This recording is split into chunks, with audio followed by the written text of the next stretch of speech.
As mentioned at the beginning of our meeting, the annual meeting is being live streamed to members across the province and beyond. Members are able to participate in the question period by entering questions into the call for questions field on the webpage. If there are more questions than time permits, the college team will respond within 2 weeks via email. In order to accommodate as many questions, we'd ask that you please limit yourself to one. And I would now like to ask Sarah Chowdhury, the college's communications manager, to read some of the questions you have shared. Thank you, Shelley. So we have one question that we received from member Elisa Suarez. She asks, do you have additional services to your members? Do you have additional services to your members relevant to their needs during this uncertain COVID time, apart from being a regulating body? Okay. I will call Lise back to the podium.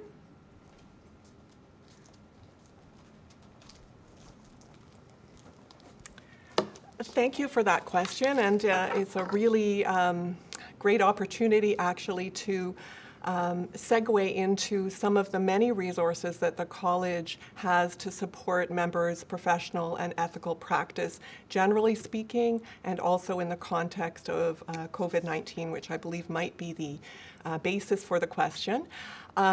So since the very temporary closure of the college's physical office and then the restoration of regulatory operations remotely, the college has issued many communications, but 4 of those communications have been specifically focused on practice considerations during the pandemic.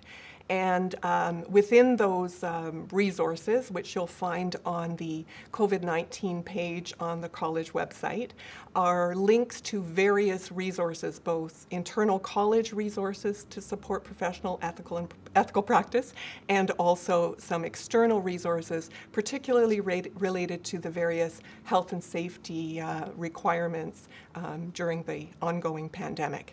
I would say that other kinds of supports that, of course, are, I commented on at the end of my speech and that are highly relevant to our members, employment supports or addressing employment issues fall more within the mandate of the professional associations, and I'd encourage you to reach out to either the Ontario Social Service Worker Association or the OCSWSSW, the Ontario Association of Social Workers, for those kinds of resources. Thank you.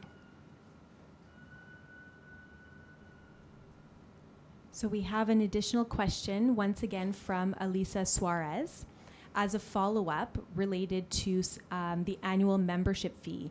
Is there a possibility you would reduce such a fee? So thank you again for that question as well. I'm sure that members are very conscious as they face challenges to their practice about member fees. And one of the things that I commented on, and I'm happy to comment on a little bit further, is that the college's budget processes, an annual budget process, including setting the fee for the subsequent year, are an annual cycle and very carefully considered. So the college considers cash flow projections as well as the various requirements and activities that it must undertake as part of its regulatory role in setting fees for the coming year. Fortunately, the college Council has decided not to increase fees, I should say, for next year. And that decision, because as I mentioned, is certainly a process and a consideration, was something that happened prior to COVID. However, I'm sure that members will be very relieved to hear that membership fees will not increase next year. Thank you, Lise. We have a question that just came in while you were answering that from member Arthur Martin, asking, are the annual registration fees going to remain the same or will they be going up? Mm-hmm. Well, I'm happy to repeat the good news. The college has to make, I maybe will add just a little something, because I think it's good to mention that we certainly understand that increases to membership fees are never popular. I think we can probably say never.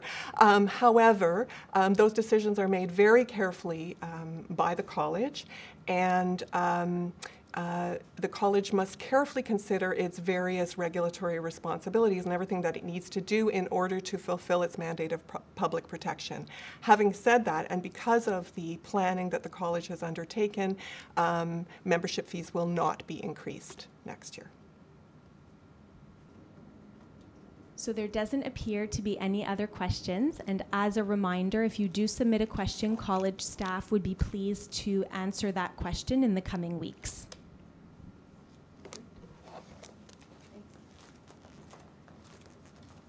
Thank you, Sarah, for quarterbacking that for us.